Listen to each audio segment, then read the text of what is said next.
1,000,000 years ago, Africa was a land of endless sun and unforgiving life. The air shimmered with heat. The ground cracked beneath bare feet. Here, survival wasn't a choice. It was a battle fought every dawn.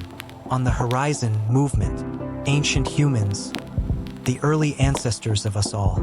They were not kings of the earth yet.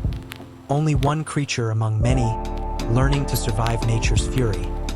But in these plains, another predator ruled, a monster born of patience, venom, and hunger, the Komodo dragon.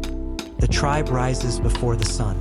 Smoke drifts from dying embers of last night's fire. Their leader, a tall, scarred hunter, signals quietly. They move in silence, spears carved from bone, eyes alert. Every sound matters. Every shadow hides danger. The savanna stretches wide.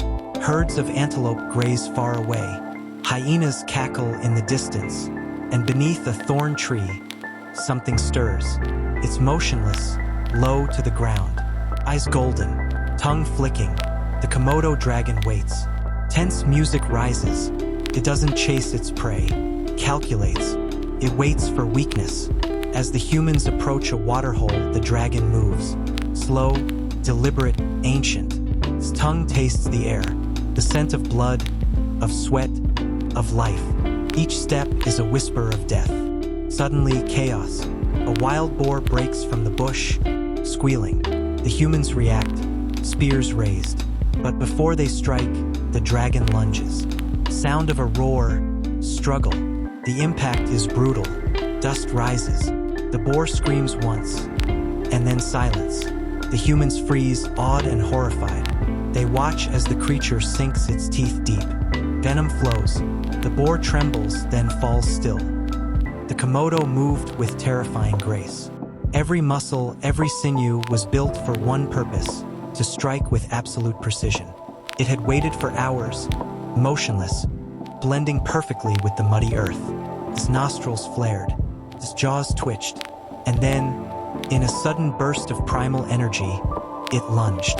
The silence shattered into chaos. Water exploded upward, mud splattered, and a scream tore through the morning air. A sound that echoed across the plains and into the hearts of every member of the tribe.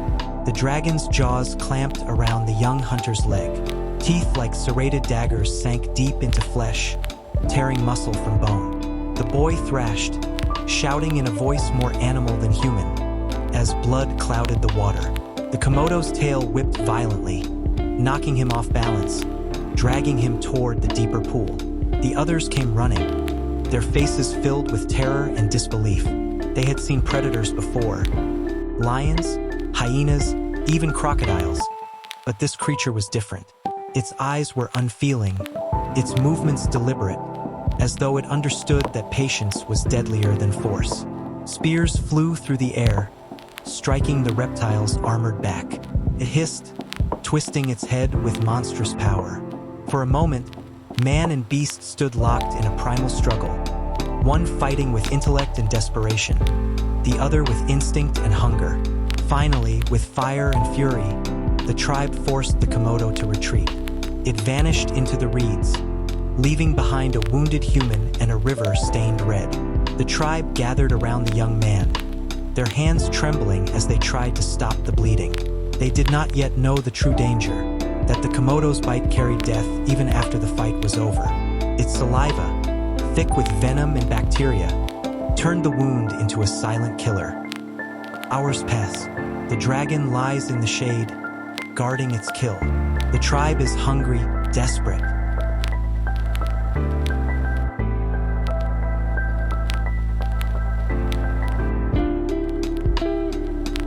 In hand, the creature hisses, a sound older than time itself. Fear grips them, but hunger is stronger. The leader signals again. 3 hunters move as one, shouting, throwing, thrusting their spears. Clashing sounds struggle. The dragon strikes back, tail whipping through the air. One hunter falls, blood on his arm. Venom burns. They retreat, defeated but alive. In the distance, vultures circle. The dragon, wounded but victorious, drags its meal onto the grass. As night falls, the tribe gathers around a small fire. The injured man is silent. The others stare into the flames, their minds replaying the day.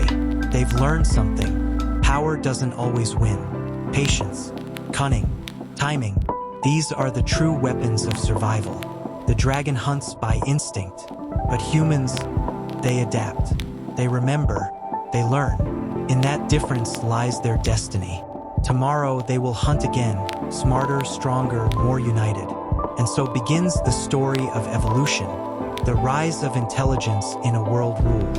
1,000,000 years later, the Komodo dragon still walks the earth. So do we, both survivors, both shaped by the same law, adapt or perish.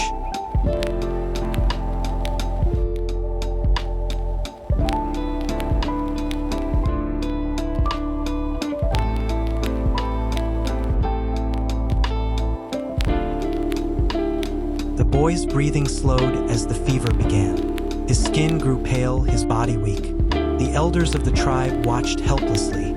They had no words for this kind of death.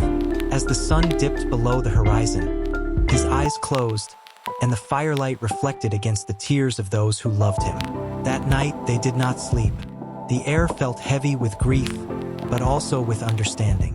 The humans learned that the world around them was not theirs to command. It demanded respect. Every creature, no matter how dangerous, was part of a greater balance. From that day forward, the tribe moved differently. They watched the rivers more carefully. They hunted in pairs, never alone.